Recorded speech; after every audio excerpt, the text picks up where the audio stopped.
that. Let's see, we live on the other end. We gonna rock.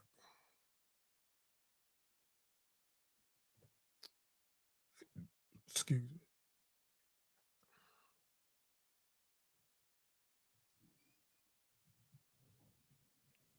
I showed this in notification. I see it.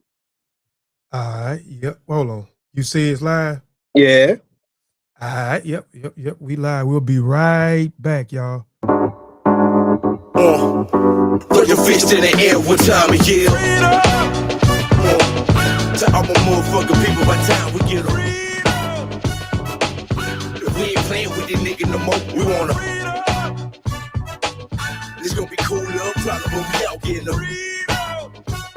Cause it's a war going on outside. Yeah, there's a war going on outside. Nowhere to hide, no matter the risk you take to avoid it, you stick alive. The pride to set aside, the divide us as individuals. There's guys in different ways that they burn on the cross ritual. The chemical, they drop from the planes and slowly killing us. We dropping little more in Chicago to kind of speed it up. Keeping up, warring each other, keeping the sleeping tour. Making things more harder for me while waking my people up. But giving up and in my credential, cause I done seen enough oppressing on my people. Now it's time to let these spirits soar. Strengthen the mind and soon enough revolution spread. Opportunity to revolt without bloodshed.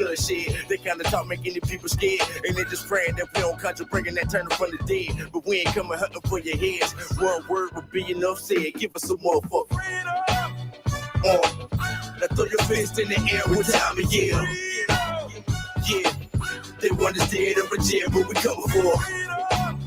Yeah, only time to tell when we prevail, we here, we taking up.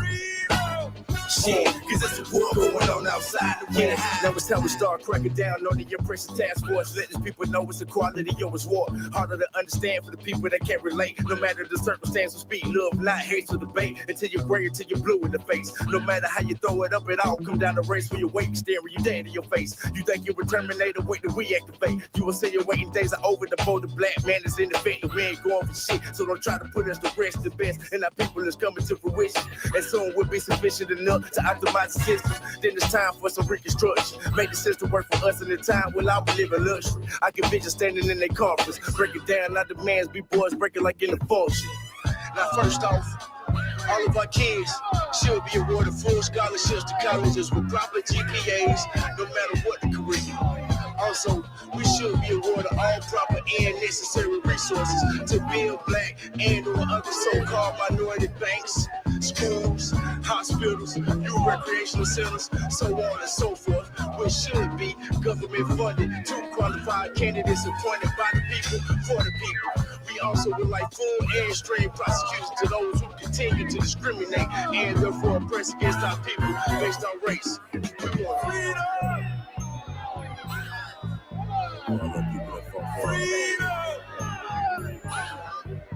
Got a chance to get that.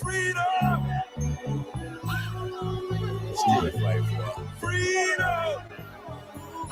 Throw your motherfucking fist in the air, yeah. Raise your fist in the air one time a year. Yeah, they want us dead or in jail, but we coming for. Only time to tell when we prevail, we here, we coming for. Yeah, cause there's a war going on outside, nowhere to hide from them. Yeah, raise your fist in the air one time a year. They want us dead or in jail, but we coming for. Only time to tell when we prevail, we here, we coming for. Yeah, cause there's a war going on outside, nowhere to hide from. Peace move. Smoothest nigga in the game. Yeah. It's the war going on outside, nowhere to hide. Yeah. We want our motherfucker.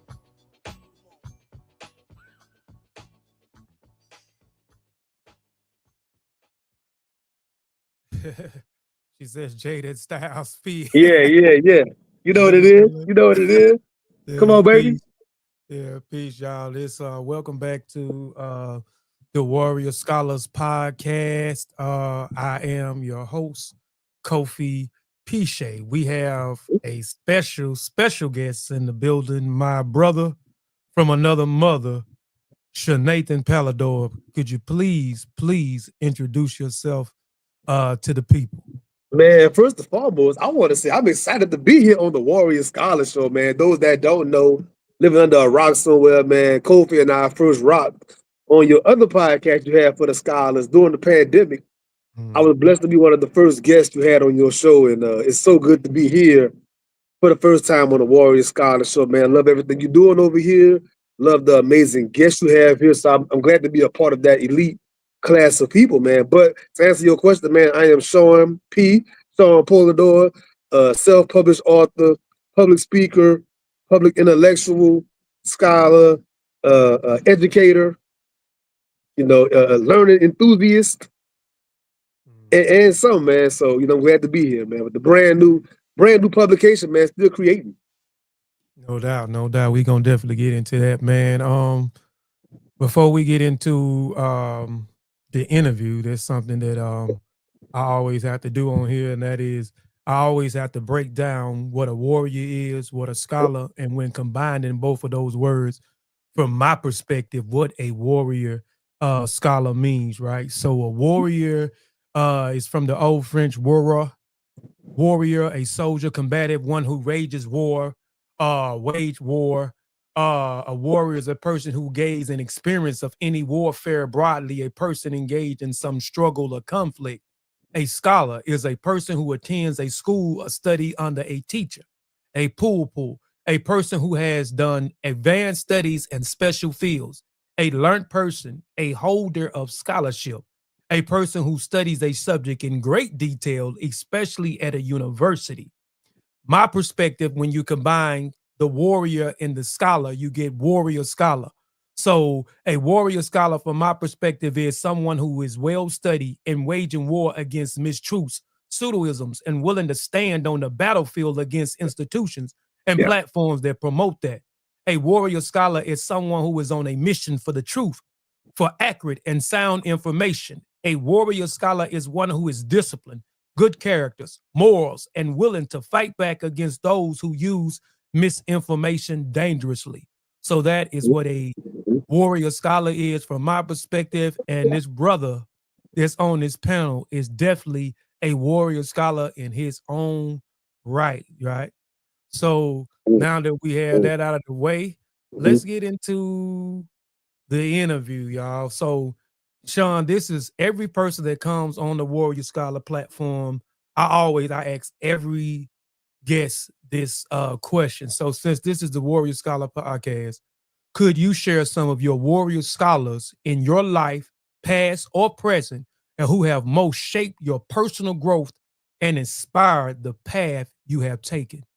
Man, I'm gonna say my main warrior scholar who is alive and well, thank God, man. Anthony Bell. Tony Bell from the city where I'm from, Franklin, Louisiana. I was born and raised on 2nd Street. Tony Bell was on 3rd Street. You know what I'm talking about? The next block away on the backside, 3rd Street, right? But like 15 years ago, give or take, he's the main brother in my life that really put me on a path and trajectory that I'm on right now when it comes to scholarship, when it comes to how you conduct yourself, how you study, how you read. He the one that got me really, really engaged in the content fully. I was already like a reader before him to a degree, when it comes to fictional books and things like that. That's cool. I was dabbling in a certain non-fiction books before I met him, but like when I came across Tony, he started really pouring into me when it comes to the 5% Nation teachings, Nation of Islam teachings, even some of the Morris Science Temple teachings and other things he was bringing me on into, man, and stuff I'd never heard before in my life coming from where I'm from. I've never heard these things, never heard these concepts. He would always just give me homework, man. Man, go and read these. And we would sit on his porch at his house at the time. We would sit down for 3 or 4 hours at a time, running it, just building, as they say. Just, in the beginning, when I didn't know anything, I'm pretty much just sitting there because I don't know nothing to say nothing back. I'm just 4 hours just sitting there listening, like mind blown. And then as I was learning, I'd be going back and forth conversing until it got to a point to where we became more like peers versus this lopsided teacher-student relationship. We became more like peers and more like equal brothers, you know what I mean? And he my dog to this day. When it comes to family, relationship, business, any aspect of life, Tony has poured into my life incredibly as a warrior and a scholar. No doubt, no doubt. Shout out to Tony Bell, man, for taking the time, man, to groom Yeah, my right, brother. You know what I'm saying, right, and right. expand his mind and his horizons to other types of information Yeah, and so forth. Okay. yeah. Um, you've been a strong advocate for reading throughout your career. How did your passions for reading influence your decision to become a writer? Oh man, that's an easy question right there. Only because I'm the kind of person, since I was the kid, Kofi, like if I see something I really, really like, I want to try doing it. And I was telling somebody this a couple of days ago when it came to a basketball analogy, right? When I was a kid, being the avid basketball head, I'm watching the game on TV, I'm seeing a certain highlight, a certain move, or whatever. I want to immediately turn the TV off. Now, those that young don't understand it, those that's young, turn that TV off. I want to go in that court and try it immediately. I'm trying to figure out, he did it and did a spin move like, there is no cell phone, there is no YouTube, you can't run it back. You have to watch it and really pay attention and try to remember it in your mind and keep that still picture in your head how he did it, right? Mhm. So you go from that to when it comes to the fitness world, same thing in the gym. I'm watching certain people I admire in the gym do a certain thing. I want to try that movement. Can I pull that off? Can I do that? Is that possible, right? And Mhm. then you bring that over into the reading world. Like I said earlier in the conversation, I spent like 10 plus years reading fictional books. I'm reading Eric Jerome Dickey. I'm reading Omar Tyree. I'm reading Nikki Turner. I'm reading Sister Soldier. All these people. And I'm wondering, can I write a character like that? Can I make a world of the world building and the scenery? Can I make it that vivid? Can I make a story that had that much intensity and passion in it? I just want to see if I can do it. So it's just like my sport days. I'm seeing something. Can I recreate it? You know what I'm saying? So all that reading I was doing definitely influenced me to actually pick the pen up. Like, you know what? I want to try. I want to at least try it one time. And the fun about this thing, Kofi, is this past week. We all had Yahoo email back in the day. We had a Yahoo account, Yahoo, Hotmail, AOL, and all that. Mhm. I remember, like, man, I was writing way back in the day, but I forgot about it. I Mm. wonder if I could find my old writing. And I went all last week digging in my old Yahoo email, pulling up stories I wrote back in 05, Yeah. 06. Like Mm. old writing, bro, that I had never seen almost 20 years, man. Just looking at my old writing and finding 4 and 5 and 6 things from back then just really, really that was exciting for me to find that when I first started trying to write. Yeah. That was the earliest Sean P. writings, man. So Good yeah. luck with trying to find that AOL. No, nah, nah, I don't that's good a luck good with point. trying Boy, you to funny. You funny.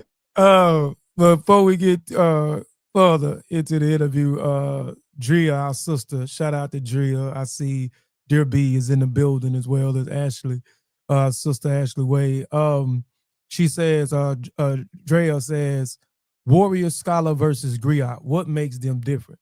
To be honest with you, sister, nothing makes them different because the attribute of a griot also is a warrior. If you run down what the attributes, the characteristics of a griot, every griot don't serve in these capacities, but a griot is also not only just a storyteller, it's a teacher. It's not only a teacher, it's a historian. It's not only a historian, it's a mediator. It's not only a mediator, but it's a warrior. You know what I'm saying? So, and it's a strategist, especially when it comes to war. They were the ones who was also giving the warriors, these strategic strategies in order to win the war and so forth. But they was also warriors as well. So there's no difference between the two. And we know a scholar is also an intellectual. A griot is also intellectual as well because he teaches, he shares information, he conveys information. He's also a historian where he preserves the history and the culture as well. So it's really no difference between the two. I Sis. wanna I wanna chime in on that real fast, Kofi. It's a Mhm. series on Netflix. I don't know if Netflix still got it or not. Sometimes they let the certain shows go, right? It's a Mhm. show on there called Marco Polo, right? Marco Mhm. Polo. Mhm. And in that series, the main character is a scholar. He is a scribe. Mm-hmm. And the king uses him to go Yes. around and bring back intel for Mm-hmm. their war. Mm-hmm. And he is also a trained warrior. He's also a highly trained fighter. Yes. You know what I'm Yeah. saying?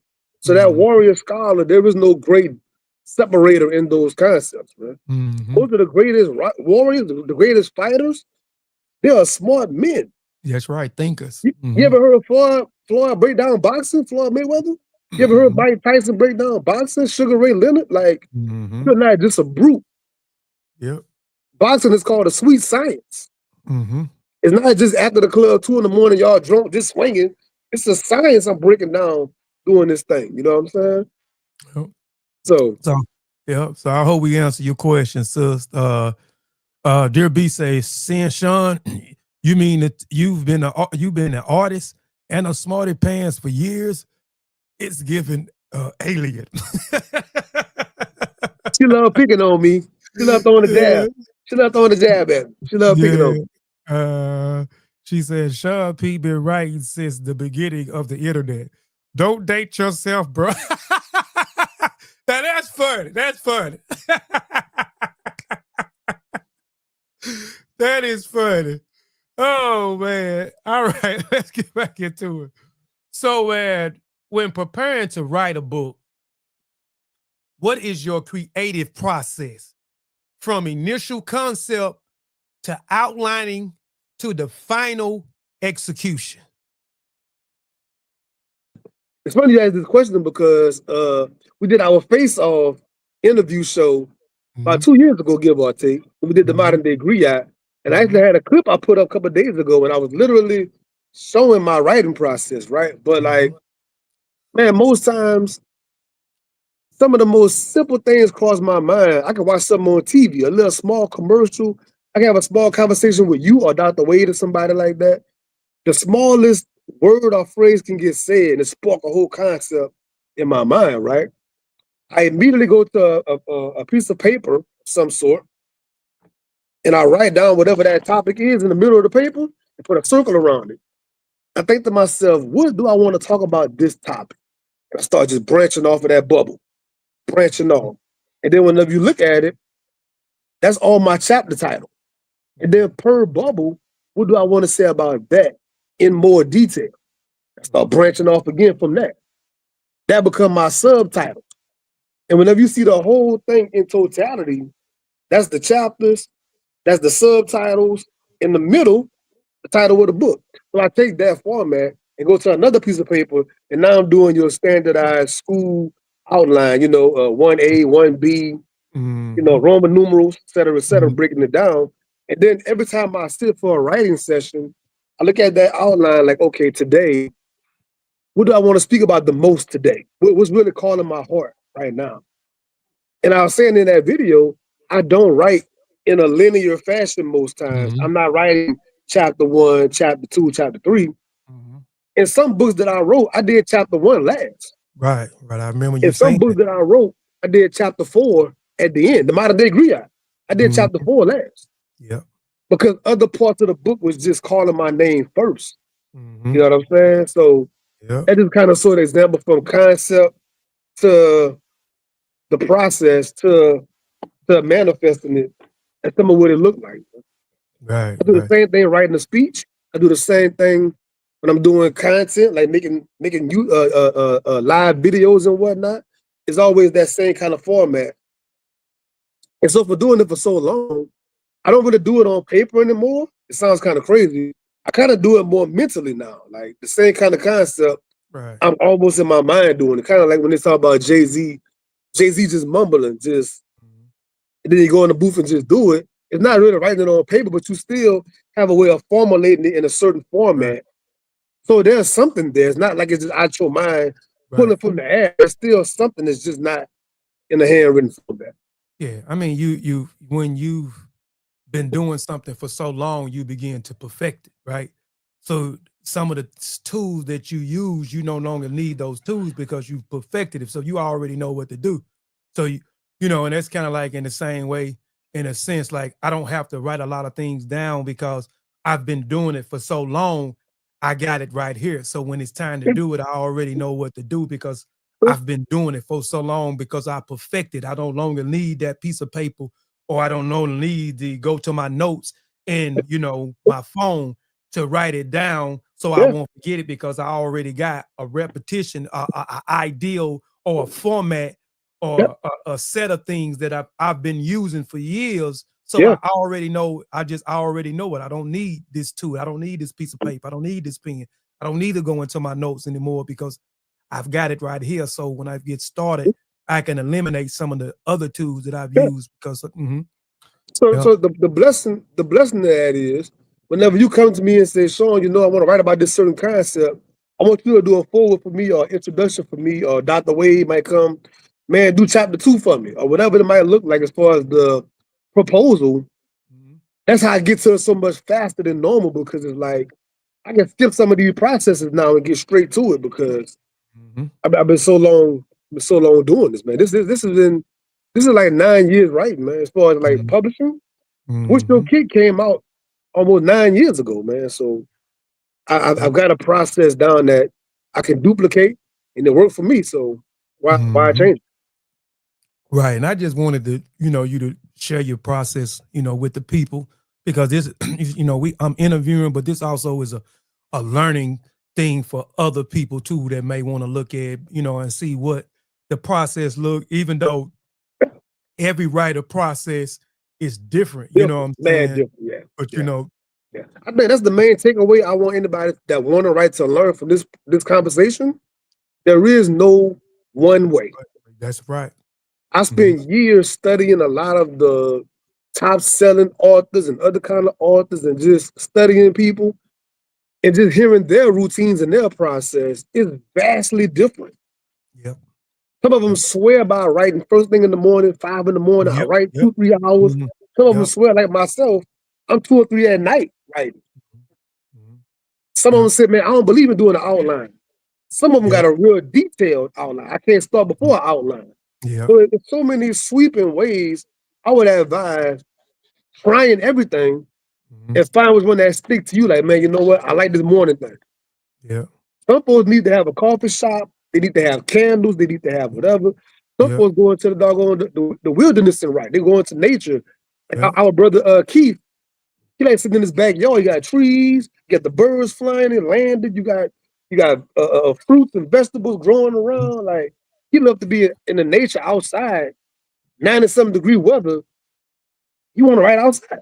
That's his thing.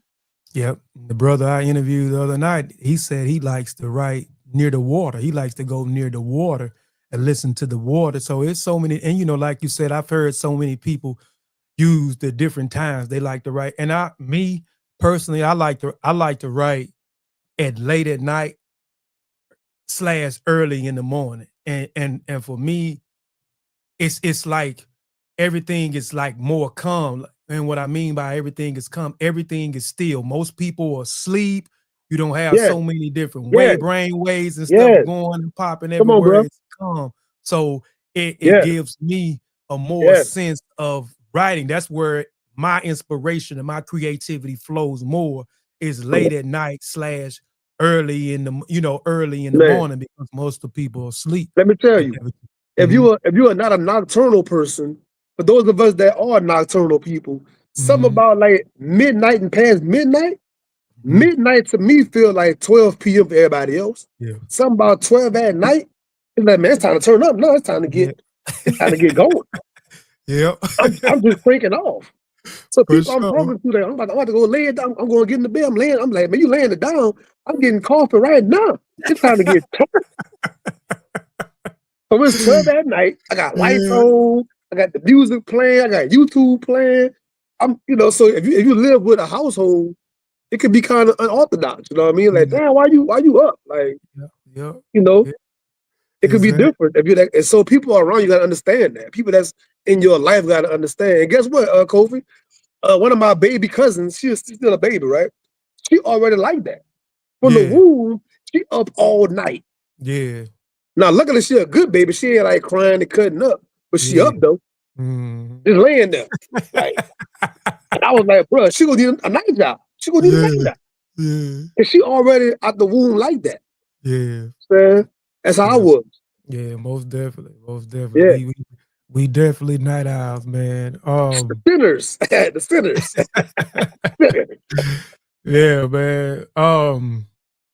Your latest release, the Bounce Back Season, blends elements of inspiration, personal reflection, spiritual insight. How would you categorize this book within the self-help genre? What would you categorize this genre as? Man, hopefully the bounce back season, hopefully as far as categorizations, I hate categories normally, but I know in the book world, everything got to fall into a certain category for different reasons, right? They got rankings and all this other kind of stuff. Mm-hmm. And that's a different conversation, but I would say inspirational, man. Inspiration. I think the No bounce doubt. back season is meant to be an inspirational book to Okay. speak to somebody because we all go through hardships, we all go through trials and tribulations, man. And for a lot of us, this is an ongoing thing. It's not like one fork in the road happened and you get over it and now life's just sweet, life's just good. Like, no, it's like being a firefighter constantly putting out fires. Mm-hmm. You go to this one scene, you put the fire out, like, woo, man, that was close. Before you know it, the next call coming. I be going across town. Life is more so like that versus, oh, it's one big fire. Ooh, we did it, y'all. We can retire. We good. Like, no, that ain't what life is. Yeah, most This is definitely. more like a back to back. Oh man, the car broke down. Bam. You got more than one vehicle. Damn, that car broke down. Man, my job tripping. Man, somebody just died. Man, you know, I don't feel good. I'm in the hospital for a couple of weeks. Like, it's all these back to back things that's coming on like an onslaught. And it's like, how do you navigate that? How do you get through that? And still get your goals, still get to have a fulfilling life, still get to have a joyous life, still have love in your heart. How do you navigate that and come on the other side clean? That's what this is all about, man.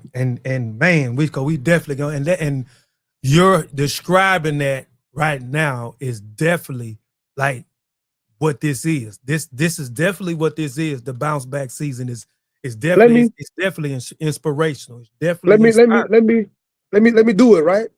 So I started doing this book 3 or 4 years ago, bro. When I first started writing the bounce back season as a concept, hypothetically in my mind on paper, man, things was going so good for me at that time in my life, to be honest. When I started writing the bounce back season. Oh, hold on. Let me answer the question. And then you go. You do this every time I interview you.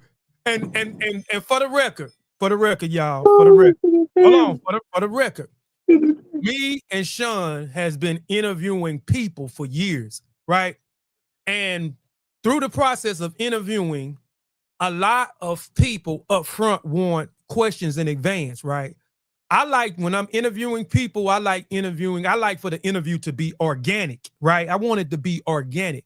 But, you know, it's all about my guests because they're the guests. So we got to comply to the guests. So if the guests want the questions, we send the questions to the guests in advance, right? But, you know, not every guest is like that on this show or on the Griot podcast, on Sitting with the Griots, on Sean's podcast, right?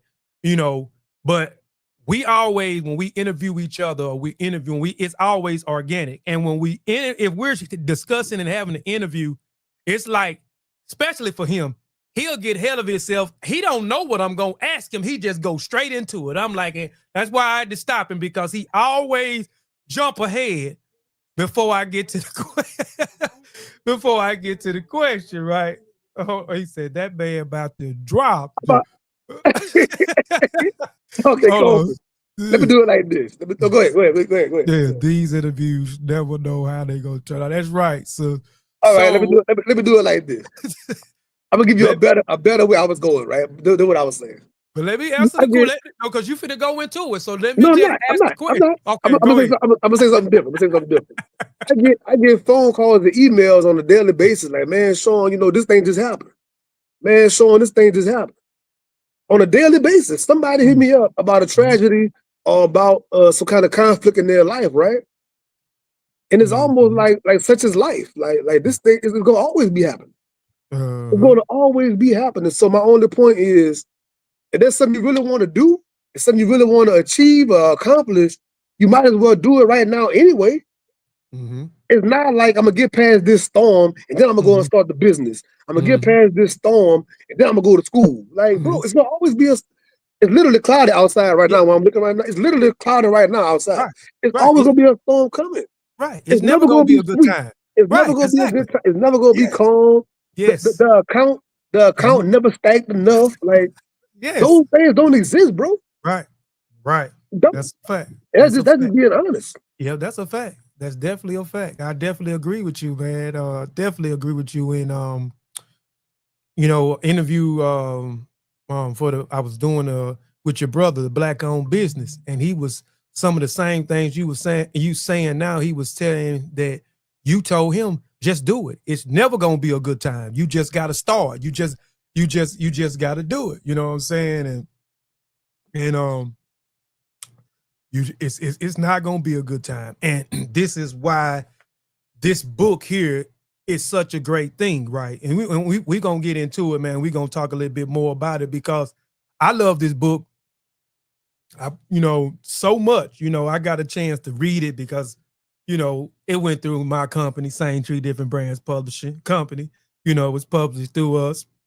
And I got a chance to read it, you know what I'm saying, and edit it before anybody else got a chance to put their eyes on it. And I love it so much because we talk about these things amongst ourselves a lot, you know what I'm saying? And this is what it's all about. It's about inspiring and motivating and uplifting and pulling each other up when we feel low. You know what I'm saying? Hey, come on. You got to get up. You got to get up. You got too much to do. You got too much to offer to the world. We can't let your hard work go in vain. You started this, you gonna finish it. So this is definitely what this book is about, man. So go ahead. Mm-hmm. I want to speak on that right just real fast about the finishing part, right? At the beginning of the year, but the end of last year, I told myself the word for the year is finish. And we got 4 months left in this year. I told myself at the top of the year, the word for the year is the word finish. So this book being in my hand right now is a manifestation of that principle. I started doing this 3-4 years ago and put it to the side for whatever reason. I can't even remember why I stopped writing the book. I put it to the side.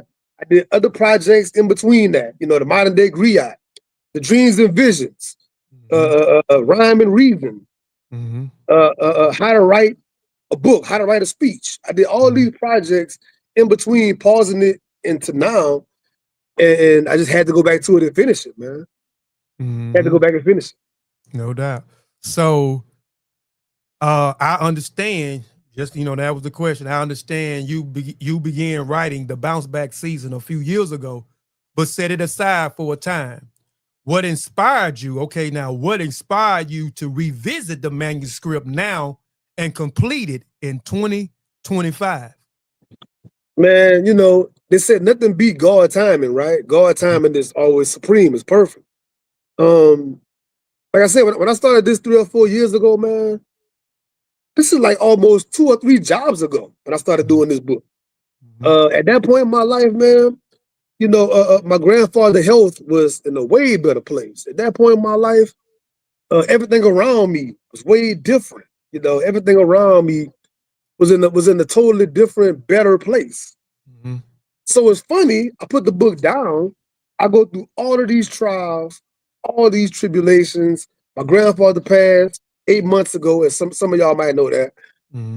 I probably gained and lost jobs 2-3 times in between that. Other parts of my life, on what they was 3 or 4 years ago. And so it was like, wow, for the first time ever, I got to motivate and inspire myself by my own words. The things that I had written in the book at that point before I stopped, I had to go back to it and look at it again. I had to make myself bounce back. I had to make myself shake back. I had never experienced depression before. I had never experienced anxiety before. I had never experienced a lot of these things you might hear about and talk about. I had never personally gone through those things before. Now, those that don't know, my degrees are in psychology. So I spend years with clients trying to pull them out of depression, trying to help them calm down anxiety, et cetera, I never do it myself before. Now I'm trying to self-medicate off myself, basically. Okay. But that's what brought this back to fruition right now, man. So No what I was going through myself and what I'm going through, not going through, like past tense, like I said before, it's ongoing, man. Like things are still happening, things are still unfolding, things are still, you know what I'm saying? So you just pressing through it. Yeah, I mean, but that's you know, that's life. I was just talking to my daughter, and she was asking me. My daughter's 14, and she was asking me about religion, why God would put us through certain things, you know, and so I was just talking to her about life. I was talking to her about ups and downs. You know, that's a part of life. I was talking to her about these things wouldn't exist without the other one. So your entire life, you're going to be going through something that you feel like that is the worst, that is bad. Why I'm being tested? Why is it a God? Why God has put me through these things? You know, so it's always going to be, you're going to be at a time in your life where you feel like you at your highest, you at on top of the world, you on Kilimanjaro. And there's going to be times when you feel like you 9 volts up under the ground. You know what I'm saying? That's just how life, it ebbs and flows. It goes up, it goes down. There's always going to be things. So when there's good things, there's going to be bad things, because good cannot exist without bad. So you're going to go through bad things. You're going to go through you're going to go through trials. You're going to go through tribulations. You know what I'm saying? But it's how you come out of that. What are you going to do to come out of that? How are you going to overachieve? How are you going to, you know, to come out of those different things? So I talked to her about certain things. Go ahead. You know what, Kofi? One of my favorite quotes. They said the only people with no worries, they're in the graveyard, man. Mm-hmm. The only folks with no worries, no troubles, no they mind, they're in the graveyard. From the womb to the tomb is going to be trial and tribulation. That's just what this life is. I don't know why society, our parents sometimes, teachers, religion, other parts of life, they make you think you get to a certain place, and then it's going to be smooth, it's going to be calm, it's going to be joy and music in the background. Like, that don't exist, bro. Because even whenever I befriend very wealthy people and we talking one-on-one, they start telling me their problems and what they going through. Yes. When I get around highly successful people of a certain caliber, we start talking one-on-one and they telling me their problems. So it just tells me there is no peak. There is no place where it's just, it don't exist, bro. Exactly. Exactly. And that's definitely what I was telling my daughter yesterday when we was outside sitting, man. But in chapter 1, you discuss a concept of a vision board. Vision, action, and blindsided vision. Could you explain the meaning of blindsided vision and why is it important? So in that vision board, the vision board chapter, so as a public speaker, a lot of times for a lot of years around New Year's, man, I get various organizations and companies that call me like, Sean, look, we're having a vision board party for the staff. We're going to have all these posters and markers and colors, and we're going to have all these hundreds of magazines to cut out the magazine. We're going to have food. We're going to have drinks. We're going to have snacks. I want you to come and speak to the staff before we do the vision board process, kind of set the tone. I might have did 4 or 5 years of that, bro, like every New Year. But I realized the common thing, we do all this stuff together, right? It's a good time. Everybody doing their selfies and pictures and all that going live. But like the next week or so, you take that wonderful poster you made and just put it in the trunk of your car. You just put it in the closet. You just put it, you know, I call it painting with a twist. If you ever go painting with a twist with your spouse or with your family or whatever, yeah, this one night, y'all drinking wine, drinking whatever y'all drink, turning up, you painting, but not many people actually hang those things on their wall at their house. And like for us in our household, we've gone painting with a twist so many times, we got a closet full of paintings. Because it can't even all go up. So people treat their vision board like painting with a twist, is what I said in the book. Like, it's just a cool idea and the concept, but you're not actually doing something to make this vision board tangible, to make things manifest in your life. You're not putting it where you're looking at it every day. Every few weeks or months, going back to it and evaluating, okay, I said I wanted to get a brand new house or whatever. Am I really getting close to that? Am I doing the steps it takes to get close to that? Am I going to the bank, talk to the bank people? Am I getting my credit straight? Am I doing these processes to get to that thing? If not, it's just a pie in the sky dream. It's a pie in the sky thing. If I'm not doing action items, right? So, you know, it's just, I got tired of seeing that, man. I got tired of seeing that. And so when I talk about the blindsided part, when I did this in 2020, we didn't know as a country, as a world, we didn't know about the COVID-19 pandemic right around the corner. So just think, we did the vision board thing in January. COVID-19 hit around Mardi Gras here, like around February, give or take. The pandemic hit about a month or two later. We in the pandemic. We going on lockdown, schools closing, jobs closing, everybody in fear. And so many people are dying. Millions of people are dying. Like, so we had no idea that was coming. And 2020, we always say 2020 is about what? Vision, right? Yeah, 2020 vision was that the best vision ever. So everything I did for the 2020 presentation was about vision. At the time, the movie that came out, what's that movie called? Oh, Bird Box. Bird Box. And it's the lady sitting there with the black blindfold on, right? I used that as one of my images in that presentation. Okay. It's about vision. Yeah. But the pandemic came, and then we all got blindsided. We all got off track. Yep. We all had our goals put to the side. Now, some of us thrived in the pandemic, started businesses. Some of us started, I wrote 4 books. Some of us got healthier and started doing entrepreneurial things. All that happened. But then a lot of people was just totally sidelined for the pandemic. Yeah, that's true. Again, how you gonna play it? How you gonna take it? Right. Is this the opportunity I have to be productive? Or is it, man, I gotta wait till the pandemic finishes. Yeah. I gotta wait till the pandemic. That don't exist, because guess what? COVID-19 is still going on, by the way. Yeah. I know folks that got COVID right now. Yeah. So it didn't go away. We just stopped talking about it. Yeah. You know what I'm saying? Yeah, man. Yeah, you're right, man. And it's so, you know, I see that every year.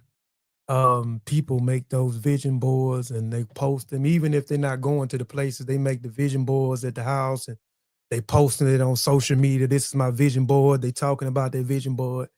And then, you know, a few months later, you know, they're not even working on the things that they supposed to be doing, or just start the vision board but never execute it, never figure out the steps in the process of achieving each one of those goals, you know what I'm saying, those tasks that they want to accomplish or achieve, you know, in the following year. Then we have some that do get the process together, follow the steps, but then something later on comes down the line, like you said, and blindside them, something out of their control, and then they completely lose it after this is happening. You know what I'm saying? But, you know, I try to tell a lot of the people I fool with, you know, don't ever let your work go, and especially if you start your work and people start to see the process in your work and you're building up your work, you're building up your brand,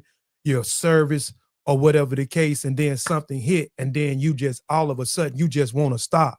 You want to stop moving toward accomplishing this goal or getting this goal to the highest level or peak as possible, because something has hit that's out of your control, and and so all you want to do is just stop.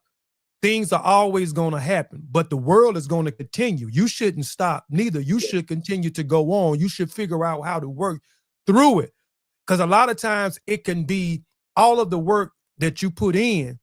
It's like when you finally get through of whatever it is that you're going through, and you just completely shut down, and now you want to open it back up and revisit again, sometimes it's like all that work you put in, now you got to start. It's like you starting over because you have got people to believe into what or buy into what you have got going on and start supporting you.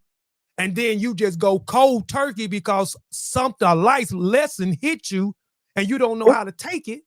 And then now you want to come back and now you got all that work that you put in, that 6 months, that year you put in. Now it's like you starting over from scratch. I tell you what, Kofi, coming from the fitness background, one of the worst feelings ever is starting over, dog. If you done lost a certain amount of pounds, and got your body a certain kind of way, you done bought brand new clothes that fit different, you done did all this stuff, but you get sidelined or sidetracked, and you done slacked off, and now you 30 pounds up, 30, 40 pounds up, like, man, I'm back on this treadmill again. I'm back trying to measure myself again and weigh my food again. Like, that's one of the worst feelings versus the maintenance process, the continuation process. That's starting from the beginning process. That's a hard place to be in, man. Oh, yes, it is. Definitely. Hard place to be in. It definitely is, man. Chapter 2, man. Yes, sir. Reference a quote from Les Brown. If you fall down, fall on your back, because if you can look up, I can get up. God damn it. If I can look up, I can get up. Man, that's a powerful quote, boy. Yeah. So you also write that if you are failing, you are still trying. Yes. Can you expand on this perspective and its role in its resilience, man? Because that's important, man. That's definitely important. Yeah. I would always say this, right? And I love using a physical example because it's the best example. It's physical, right?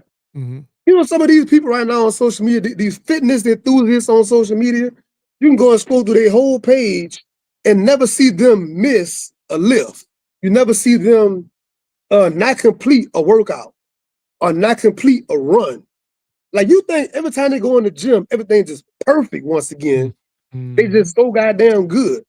That's not reality, bro. And if it is reality, guess what? That tells me you're not challenging yourself. You're doing things that are comfortable to you. You're doing things inside of your wheelhouse. You're not putting 20, 30 more pounds on the bar and trying to lift that. You did so many 5Ks, go and do a 10K. You're not pushing yourself beyond your comfort zone, beyond your limit. So the more you're failing, quote unquote, the more you're failing, it's telling me you're trying. You're trying to grow yourself. You're trying to expand yourself. So failing isn't failing. Failing is you growing and pushing yourself. And guess what? Even in the times when something didn't work, it's not a loss, it's a lesson, right? That's a fact. It's not a loss, it's a lesson. I know next time what not to do. I know next time how to go about it in a different way. But if I never even tried, I could not gain that lesson. That's right. I could not gain that lesson, bro. So I think, again, people want to start a business. You got a business idea. Are you thinking about going back to college? Are you thinking about whatever? And that fear of failure is so heavy on you. Like, man, what if I try to go to school and it don't work? Guess what, Kofi?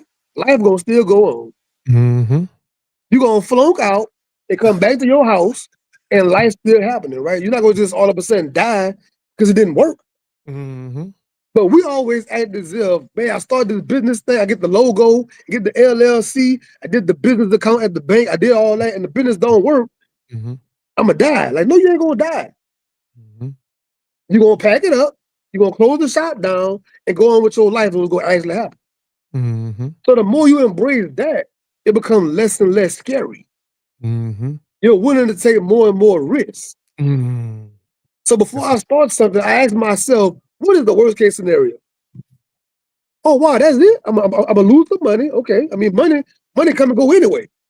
We get paid on Monday, we pay bills on Friday. Money come and go anyway. So that shouldn't scare me. I'm gonna lose some money. I'm gonna lose some time. Okay, I can deal with that. It's not gonna kill me or my family. I can do it. Right. But you had to look at it like this too. You know what I'm saying?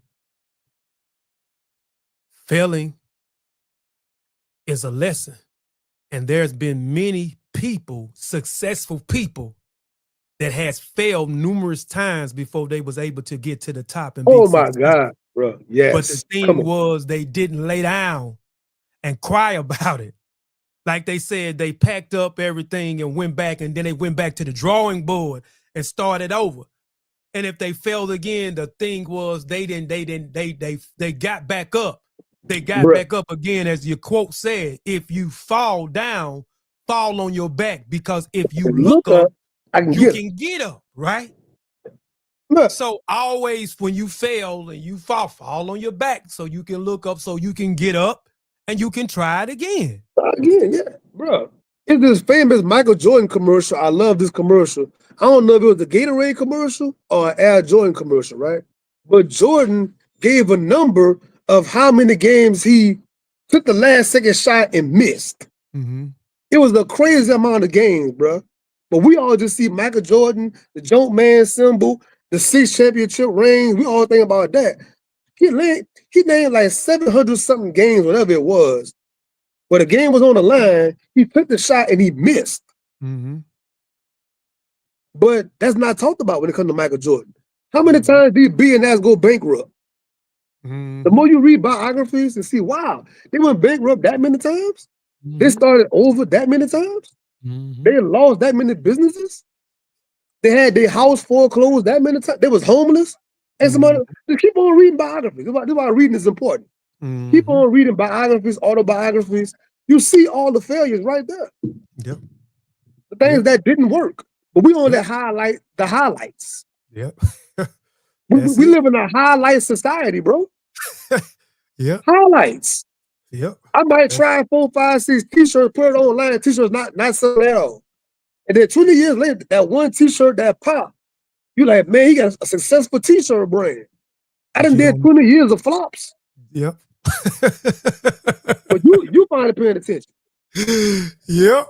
a lot of your favorite authors, it's like society all of a sudden said, oh, Dr. Imani Perry, South to America. Wow, all these awards, all that. She had so many books before that book came out. That's fire. And that's why whenever she is on my show, I don't talk about the popular books. I go and talk about the books in the past that was just as good that she wrote, but it didn't get the notoriety, didn't get the marketing, didn't get the push. But y'all think she just came out last year? Mm-hmm. Man, she been here. Yep. You know, that's how it goes, man. Yep. Most definitely. Most definitely. Yeah. But hold on, let me go back. I would try to read Dear B things. So she said, point of correction. People don't mind other folks' businesses enough.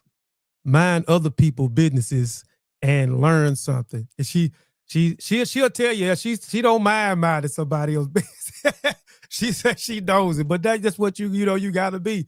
When you learn it, you know what I'm saying? That's why you said read these autobiographies. You will learn a lot of these successful people's on what they went through to get to where they was at and how many times they failed. But the point of every time they fell down, they got right back up and they tried it again. You know what I'm saying? Yeah. So, that. Yep. That's definitely what it's about, man. Some of the most famous people was homeless, bro. The Rock, Dwayne "The Rock" Johnson. Always tell the story about having $7 change in his pocket. The football thing didn't work. He got $7 in change in his pocket. Oprah Winfrey, her story. Tyler Perry, homeless, living in your vehicle and whatnot. You know what I'm saying? You know, it's various guys out there living on people's couches and living in a basement somewhere. And like they did years. Eric Thomas, homeless, eating out of trash cans. Now you're the number one public speaker in the world, but you was eating out of trash cans. Like these are just common stories, bro. So whenever we, quote unquote, fail, you should feel like, man, I'm on track. According to the history, if I'm failing and I feel depressed, I feel defeated, I'm actually on target. I'm on track. I'm on course. Most definitely. Most definitely. Man, this is good. This is good. In the chapter, Revise Your Dreams, you encourage readers to revisit and breathe life into abandoned dreams and goals. Why was this message so important for you to share in this book?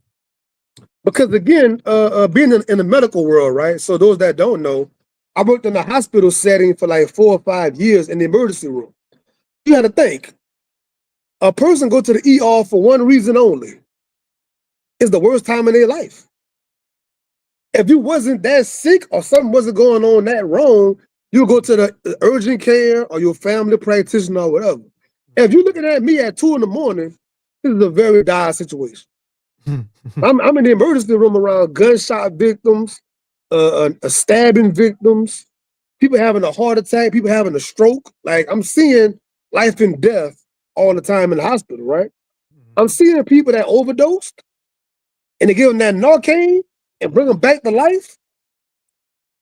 You ever saw a person come back to life for real? Real life, not a movie, real life come back to life? That's a crazy thing, man. But so many people in the world have a dream or a goal. They get hit by something, right? And knock them out. But the dream not dead. That chapter is all about doing that mouth-to-mouth CPR on your dream and bring it back to life. Resuscitating. Give that shot to your dream and bring it back to life. Give it that shock treatment and bring it back to life. But so many people say, man, you know what? I want to have a t-shirt brand. I put 4 or 5 shirts out. It didn't really sell. Took the website down and, you know, like the dream in the graveyard somewhere. Like, bro, you can still do a t-shirt brand. That idea is still a good idea. But I think sometimes whenever something not an instant hit, we think, man, that was a bad idea. But that's what the problem. That was a bad idea. Yeah, but that's where the problem comes in, though, because a lot of times if you study business and you study how people and you study investments and people investing in these businesses, whether it's an online business or it's a brick and mortar, sometimes your investment, it just depends on what the business is. It takes 3 to 5 years to make your money back from your investment, right? So you got to keep working at it. But people, like you said earlier, people they'll go do the research far as find or make sure that this name is not usable. Get the name, get the LLC, right? You go down, you know, you got your EIN number, your tax ID number, et cetera, et cetera. You go to the bank, you give them that, you get your business account, you got your business account set up, you go get your website, you go pay for a website, or you build a website, 1 page, 3 page, or you get your landing page. You know, you may invest in getting you, a advertisement, such and such, and then you thinking that because you did all these things, okay, I done invested and got the bank account, got the LLC, I got the advertisement, I got the commercial, I got the website. I'm finna start making money out the yin yang, but that's just not realistic. It's not going to happen like that. It's not going to happen like that. You're not going to, I invested in my publishing company in 2020, and it took me a year and a half just to make my investment back. All the money that I spent, because I paid for information. I went through an internship. One of Sean's close friends, went through Cliff, and Cliff educated me on the business aspect of it. He helped me properly set up my publishing company. He gave me a better understanding of the business world. He gave me an understanding of the importance of a one-stop shop. So, where I have everything in detail, you know what I'm saying? Not just because most of the time us as authors, we have to go find an editor. Then we got to find a person that does the graphics. We got to find somebody to advertise. We got to find somebody to build us a website. So we paying all these different things. Instead of going through one main source. So, but anyway, it took me a while. I could have been like after 6 months, well, God damn, I done damn near invested $10,000 and I ain't made none of that. It's 6 months later. But no, I understood that it was going to take some time in order to make that investment back and then start to make a profit and start to make some money. You know what I'm saying? So a lot of us, go ahead. Because sports is always the ultimate thing because it's so clear. There's a winner and there's a loser. There's no in between in sports most times. You can do everything right and still lose the game. Mm-hmm. That's a harsh reality. That's it. You can go out there and do everything you planned correctly, all the preparation, all of the practices. You can do everything right and still lose the game. It's not guaranteed because you did all this work. You will automatically get a win. It's not guaranteed like that. And life is the same way. Business like that. Mm-hmm. So all the steps you just named, you feel justified to get success. Like, man, I did all of this. You can do all of that and still fail. Mm-hmm. There is no guarantee on this thing, man. Yeah. That's not what this is. But you have people that you have so many people that go into it like that. You know what I'm saying? You go many people. You said $10,000, right? The average person might think, man, I put money into it. Yeah. I invested in myself. See, doing these self-help books, people think, man, I did everything Sean said in this book. I did everything Sean said and it still didn't work. Does that make Sean a liar? Mm-mm. It don't. Mm-mm. I never give a guarantee on none of these things. Mm-hmm. These are ideas and principles and concepts to live by. It does not guarantee success. Mm-hmm. And I don't care what book it is. You can go get any book on the shelf. You can read it and follow it page for page. Try to actually do it. It don't guarantee it's gonna work. Mm-hmm. That's not what this is, man. But that don't mean that you should give up on it. That doesn't mean that you should give up on it. No, you shouldn't mean to get up. And Dear B says, following the playbook does not always mean success. It merely shows your ability to follow through. You need to follow through for success. Again, you just have to follow through. You have to continue at it. You know what I'm saying? You just have to continue at it till you get to wherever it is that you want to be, where you want to be. So, you just can't give up. You just can't give up at one sign of trouble. You got to keep pushing through. You know what, Kofi, I want to say? You missed the clip, right? I saw the clip last week. So here in this Louisiana, Lafayette area, when I did my first book 8-9 years ago, and Cliff did his first book, it was so many people in the area, all of a sudden, they coming out with books, all these books everywhere. And they all swear they're public speakers, they all swear they're authors, right? Ask me how many people in this surrounding area are still making books right now, 8-9 years later. I'll wait. How many people still doing public speaking gigs and shows? How many people still doing any kind of thing like that? Mm-hmm. There's not many left. Mm-hmm. But Cliff and I are still doing it. This is a war of attrition. We mentioned being a warrior earlier. This is a war of attrition. This is a war of survival of the fittest. Mm-hmm. How much could you withstand? Mm-hmm.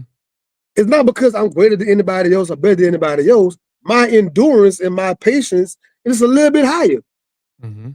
That's the only difference. They didn't show you got 13 books. How you got 13 books? Because I just kept on trying. And some folks did 1 or 2 books and didn't get what they wanted to get, and then they left. Mm-hmm. Some folks did 1 or 2 shows and didn't get what they wanted to get, and then they left. Mm-hmm. I just kept on being hard-headed, being stubborn about it. And the whole time, adversity is happening. The whole time, things are going on. Mm-hmm. The whole time. Yeah. And here we are, number 13. Mm-hmm. In the middle of everything going on. Yeah. Yeah. Yeah. Most definitely, man. Man, time is flying, man. This is my last and final question, my brother. Yes, sir. And ultimate, what is the key takeaway you hope every reader willing to gain from your book, The Bounce Back Season? Man, the ultimate lesson, bro, as I said earlier, adversity is going to come for you. Not maybe, not might, not this and that. It's going to happen. We're in our 40s, right? And I realized something. Whenever you was a little kid and your parents be in the house on the house phone with the car phone, and they be in the kitchen talking, yeah, man, so-and-so just died last night. Man, I went to so-and-so funeral Saturday. It seemed like you hearing conversation like somebody always dying. Why they always going to funerals all the time? But now that we in our 40s and we at that age to where our peers are passing, we at that age to where our grandparents and our parents, now they're elders, and they're slowly but surely passing, right? So now we know more death than we ever did before, right? Unlike our childhood. So adversity is going to happen, adversity is going to come. What are you going to do to bounce back? What's your contingency plan whenever that happens? So in the building, most times there's a plan. When they got a fire escape, there's a fire drill, there's a place to go and meet up at. We're going to tally up all the people. We're going to do this and that. What is your emergency plan for whenever adversity happens? I want my readers to start thinking about that in advance, man. Start thinking about when adversity hit, what's my little things I'm going to go to until I can shake back, until I can bounce back. Who could I lean on? Who could I depend on? What could I have already in place? You know what I'm saying? So I want them to get that out of this book. Start preparing yourself and start getting those things in place to have continued success, man. Man, that's some great advice, man. Some great advice.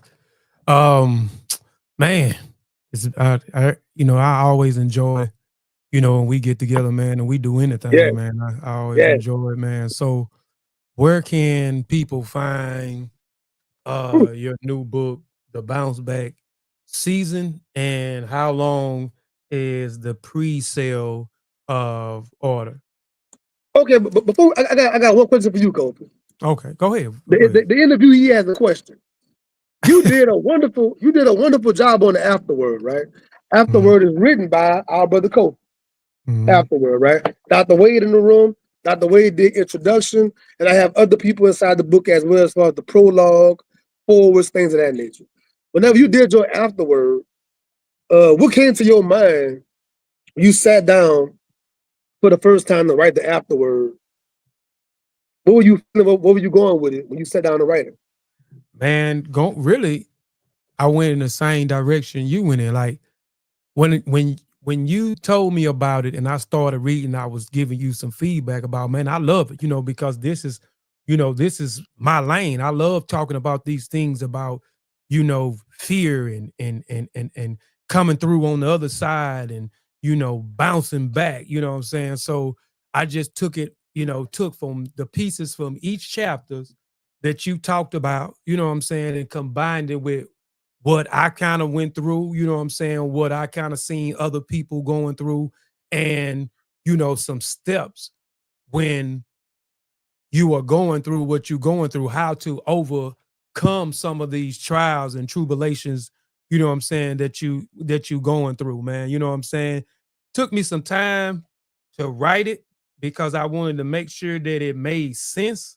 And I wanted to make sure that you like it, because anytime that you're writing something for someone else, you want it to be the best that it can be when you're writing something for someone, whether it's the dedicated forward, whether, is the preference, whether it's the afterwards, you want it to be the best. You know what I'm saying? You want the author that selected you to make sure that, okay, I selected the right person to write this piece for the book. So, it took me a little time to write it, and once I got through with it, man, and I shot it to you, I was a little nervous, but once you gave me some feedback and you told me, man, yeah, you like it, I was like, okay, I'm dead on. And I said, I thought about it when I approached it.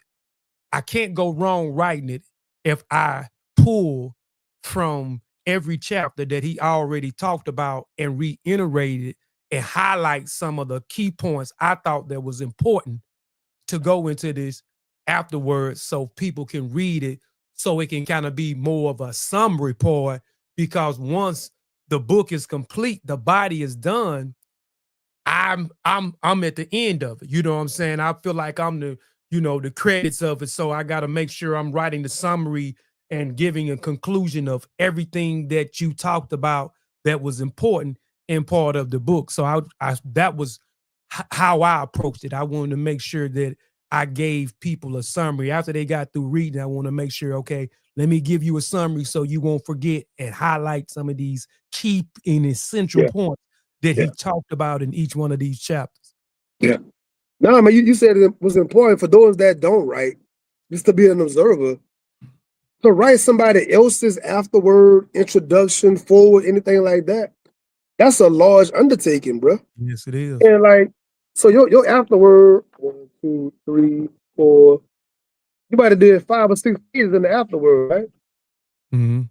Something like that. But bro, writing 5 or 6 pages in somebody else's book, that might feel like more pressure than writing the whole entire project yourself of your own work. Because like you said before, somebody come and hire you to be a writer in their project, you want to make sure what I'm doing is up to that person's standard, that person's expectation. So whenever I'm asked to write for somebody else's project, I'd be nervous. I'd be like, man, I'm on the fence more than anything. I don't want to let them down, and I don't want to mess the project up. You know what I'm saying? For sure. I want to be on point with the project. I want to be at the same level of the project. So it could be very, very nerve wracking writing somebody else's content. For sure. That's why I said I would kind of take the safe side, and I'm and I'm gonna pull for what you said. I can't go wrong for pulling and highlighting from the chapters in the book. You know what I'm saying? And then add a little bit onto it, and then added my story onto it at the end. You know, because I told a personal story I went through. Right at the end of the afterword. You know what I'm saying? To kind of bring it on home and show that, okay, I also go through some of the same things, some of the same trials and tribulations. So, yeah, man. And I know one of our sister, Dr. Wade, in the building, one of our sister favorite words this year is vulnerability. Like every book that we read for the Griot podcast, the Black Thought book, Tamika Mallory book, and other publications, Before You Climb Any Higher book, he always points to a person's vulnerability or their lack thereof in the publication, and like I think that piece you wrote in this afterward is probably the most vulnerable Kofi we probably ever saw thus far, man. The things you gave, the details, and what you were willing to uncover in your life. And I think that was a very, very heartfelt afterword. Anybody reading this, you're going to definitely look at Kofi with so much more respect and reverence and just, because again, people see us on these platforms and microphones, bro. They really, really think we don't go through nothing, man. They really think, oh man, Sean got a book coming out. Everything must be sweet. Man, Sean had 2 guests last week on his podcast. He on the other radio show.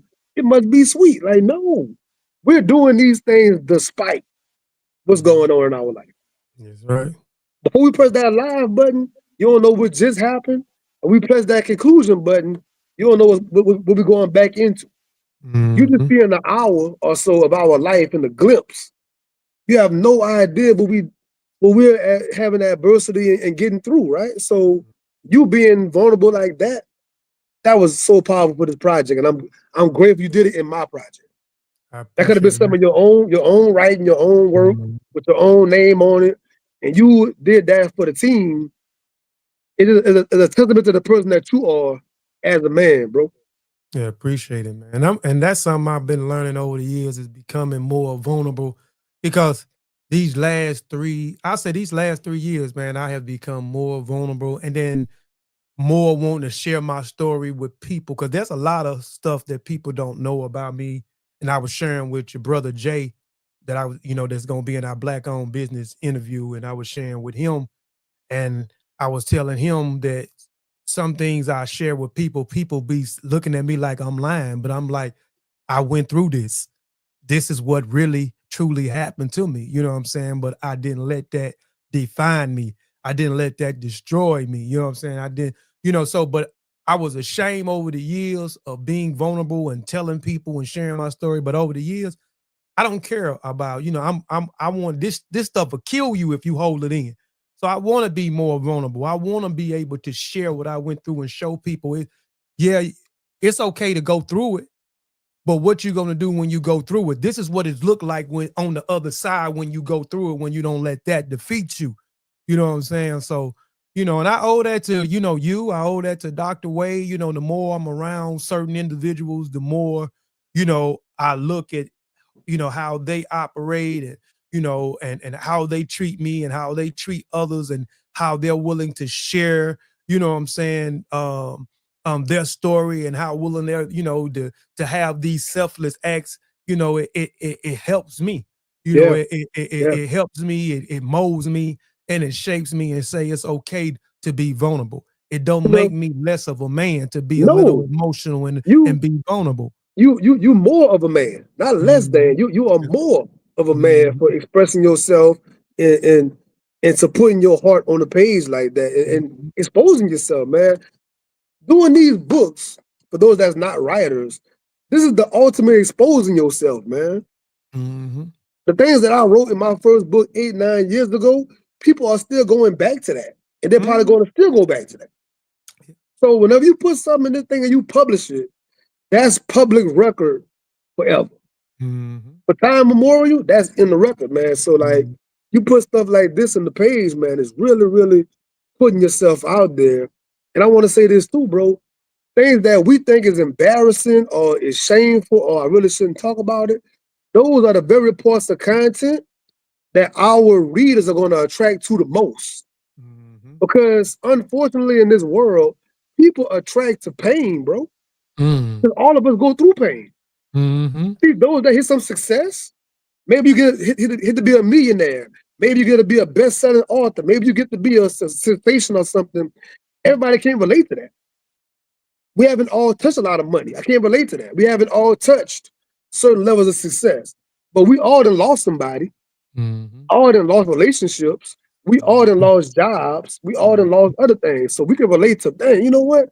I had that same thing happen to me, man. I was in that same place. You can relate to it. So the more we express those parts of ourselves, that's that authenticity that people want. They want the most authentic thing, man. Yep. That's a fact. And that pace of pain is where it is sometimes. Yeah. Most definitely, man. Yeah. But so to answer your question, where they can find it, man, same tree, differentbranch.com. My man Kofi right here. Yes, he did a phenomenal job on the cover. And what I love about Kofi is I can tell Kofi the most simple detail in a voice note. And that man make it come to fruition, make it come to life. The cover, the format. I love his we have a phrase we call readability, right? Yep, readability. In some books, it could be a real good written book, but the way it's laid out, the way it's formatted, even the font style can make the book not as easy to read. It make you want to put it down. It make you want to go and take a break. I'm praying that this book is so easily readable, you knock it out in the evening, you knock it out in the weekend, right?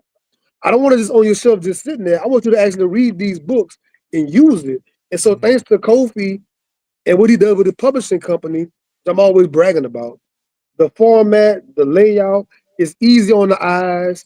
You don't get that eye fatigue. And I love another older person tell me like, man, the font your book was perfect. I can read it.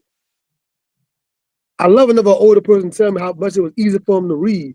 I love another young person tell me, man, Mr. Sean, I never read books before, but I read your whole book. Because it was hitting them. You can flow through it. It was easy to get through. And I credit that to Kofi and what he's doing over there with his formatting, his layouts, his style, the attention to the details. Same tree, different branch is where the book can be found. And always contact me personally. I would love to get you an autographed copy. I would love to talk to you. And after you read the book, come give me feedback. We can talk about it. We can break it down more personal for you. And there will be a workbook. There will be. I talked to Kofi already about it. Dr. Wade already. My goal is every book that I write, I want to have a accompanying workbook to go along with it. Because I want it to be used in school programs, after school programs, any sorority, fraternity, organization, whatever, a prison program, whatever it might be. I want them to have things already there that they can use. So that will be coming pretty soon in the making. No doubt, man. Again, and the pre-sale is tonight at midnight, right, Kofi? Tonight we're gonna shut it down at midnight. So by the time you see this in this airing, you got until midnight to go run over there to the link right fast and get it at the pre-sale price. Yep. And then we'll go back to regular price tonight at midnight. So go ahead and tap into it and Tap into get it that while you and take can. advantage. Take advantage and get that pre-sale price. Take advantage and get that pre-sale price. 12 midnight. 12 midnight is going off. I guarantee, and it's not a waste of, it's gonna be your money well spent. I Yeah. guarantee you your money well spent and more. You're gonna be glad that you purchased this book and you read this book. I guarantee you're gonna get some great takeaway points, some great key points, some great things that you can actually apply, you know what I'm saying, and become a practitioner of in this book, man. Yeah. And It's even if it's not for yourself, for your nephews, your nieces, you have teenage children in your life, somebody in your neighborhood walk around, you see all the time, you want to pour into them or whatever. These things are made to be easily digestible for those that's not master scholars and warrior scholars and all that. This is made to be easy to digest, easy to read content. It's not made to be the black belt level of reading. You can be anybody and get some takeaways from these books, man. Most definitely, man. Yes, So, sir. man, again, appreciate you, man, for coming on the Warrior Scholar podcast. Thank you for having me. Thank you for let me be a guest and promote my projects, man. I love whenever you always have me on the show. When it comes to the writing process, back to the beginning of the show, the process, I love this point whenever it's time for the book to come out. And it's pub day. And tomorrow, the brother Raymond, I love Raymond, he has his nonfiction pub day post he does every Tuesday religiously. I love whenever he have my book posted amongst the other books on there. Our sister Kelly on Instagram, she also does pub day Tuesday, every Tuesday. And to see these books amongst those other books being put out in the mass market, man, it always, as an indie person, is a highlight for me, bro. It's a highlight for me. So I love these moments, man. No doubt, man. Let's get it, brother.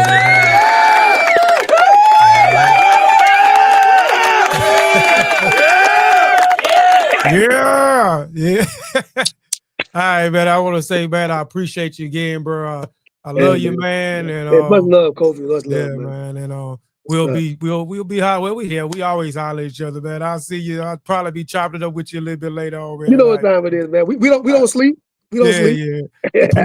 Appreciate everybody, man, that tapped into the show.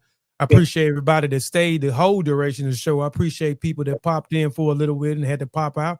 I appreciate those who may come back in or come later on and check out this in the archive, man. We greatly appreciate y'all, man. And we'll see y'all when we see y'all, man. We all peace. Man, that's